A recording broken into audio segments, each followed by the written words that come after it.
दोस्तों आज शो की शुरुआत होती है ओटीसी रोमन रेंस से। हाँ, सब इग्नोलेज करो मुझे, क्योंकि जो मैं बोलता हूँ वो मैं करता हूँ। रेसलमेनिया में मैंने उस बुढ़े को हराया और समर स्लैम में मैंने सेथ रॉलिंस को हरा कर ये चैप्टर कर दिया क्लोज। हाँ, मानता हूँ कि सेथ रॉलिंस तुम्हारा हीरो है, तो तुम उसको भी इग्नोलेज कर सकते हो। अभी हमारे बीच में माहौल थोड़ा ठंडा हो चुका है। फिर तभी वहाँ पे आ जाते हैं LA नाइट। तो किसके बारे में बात करें? हाँ, कंग्रेचुलेशंस, तू जीत गया। मुझे और सेथ को लग रहा था कि तू अकेला ये नहीं कर पाएगा, लेकिन तू अकेला कर गया, इसलिए कंग्रेचुलेशंस। और मैं हर बार तेरा नाम लेता हूँ, लेकिन तू कभी सामने नहीं आता। तू उस ब्लड लाइन को मेरे पास भेज देता है। तो मैं ये चाहता हूँ कि जैसे तूने सेथ रॉलिंस को मौका दिया, मुझे भी ऐसे 1-on-1 मौका चाहिए। मौका?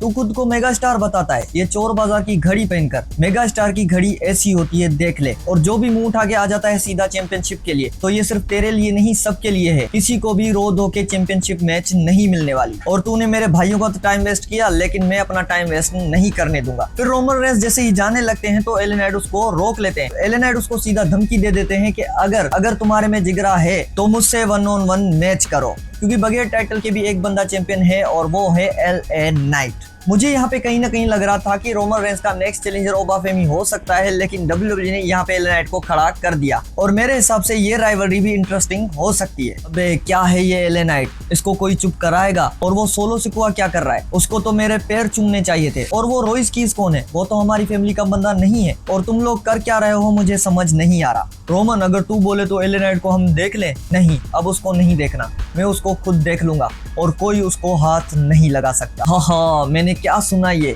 कि कोई उसको हाथ नहीं लगा सकता। लगाओ हाथ, आओ। फिर दूसरी तरफ जेका फाटू सीधा रोइस कीज को चैलेंज कर देता है स्ट्रीट मैच के लिए, और इनका मैच होने वाला था आज की रा का मेन इवेंट मैच। फिर उसके बाद जवान एविंस का मैच होता है इथन पेज के अगेंस्ट, और जवान एविंस यहाँ पे उड़ उड़ के कमाल की परफॉर्मेंस देके इस मैच को जीत जाते हैं। तभी वहाँ पे बिग केस आ जाते हैं जो जवान एविंस पे अटैक कर देते हैं। और ये जैसे ही अटैक हुआ, मैंने समझा कि भाई बिग केस का बेड़ा गर्क हो गया, क्योंकि अगर बंदे को रिटर्न किया है तो किसी तगड़े सुपरस्टार से तो भिड़ाना चाहिए ना। जवान एविंस मिड कार्ड से भी नीचे का सुपरस्टार है और बिग केस ने अटैक किया है उस पे, तो ये बिग केस की चीज मुझे समझ नहीं आती। फिर बैक स्टेज में बिग केस का प्रोमो भी होता है। बिग केस वहाँ पे बोलता है कि जवान एविंस से मुझे कोई प्रॉब्लम नहीं, मुझे 8 साल लग गए यहाँ पे पहुंचते हुए, तो मैं यहाँ पे आया हूँ बंदों को तोड़ने के लिए, और जो भी मेरे रास्ते में आएगा मैं उसको तोड़ दूंगा। ये था बिग केस का प्रोमो, और बिग केस को जिस तरह से लाया गया मुझे सीरियसली अच्छा नहीं लगा। फिर उसके बाद लिव मॉर्गन, रेकेल और रॉक्सेन आ जाती है रिंग में, और वहाँ पे मैच शुरू हो जाता है रॉक्सेन वर्सेस सोल रूका के बीच में। लेकिन यहाँ पे जजमेंट डे इन्वॉल्वमेंट करके इस मैच को डिस्क्वालीफाई कर लेती हैं और वहाँ पे अटैक कर देती हैं सोल रूका के ऊपर। फिर वहाँ पे बेकी लिंच आ जाती हैं जो लिव मॉर्गन को सीधा चैलेंज कर देती हैं,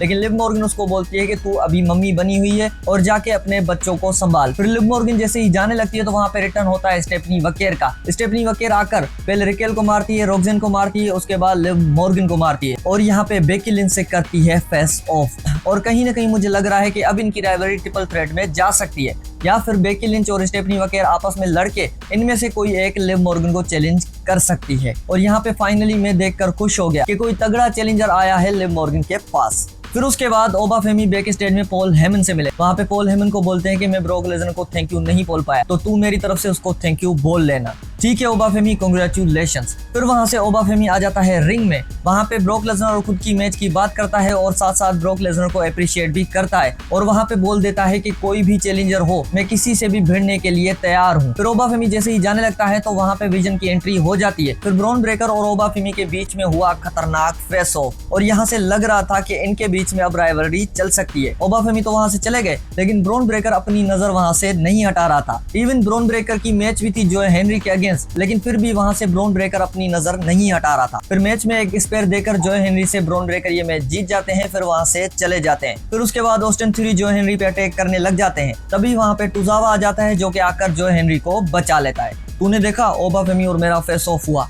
मुझे ओबा फेमी का कुछ करना है। हाँ, करो करो, तुम्हें पता है वो कहाँ पे है? मुझे क्या पता होगा? हाँ, तुम्हें कैसे पता होगा? क्योंकि उसके साथ तुम्हारी दोस्ती जो हो गई। अब यहाँ पे फंस गया पॉल हेमन। अगर इन दोनों की राइवलरी होती है तो पॉल हेमन किसको चूज करेगा? सबसे बड़ा सवाल तो ये है।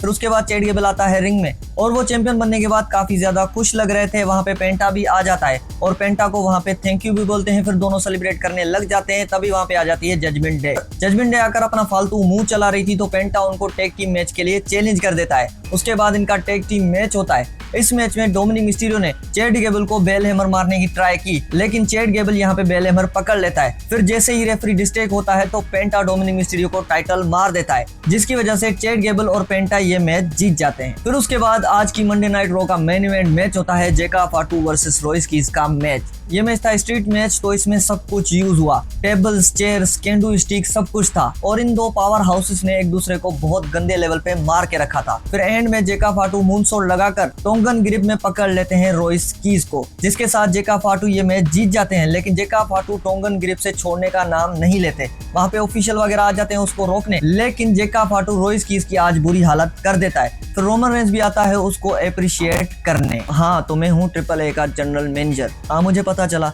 तो मुझे तुम्हें कुछ दिखाना है, चलो मेरे साथ।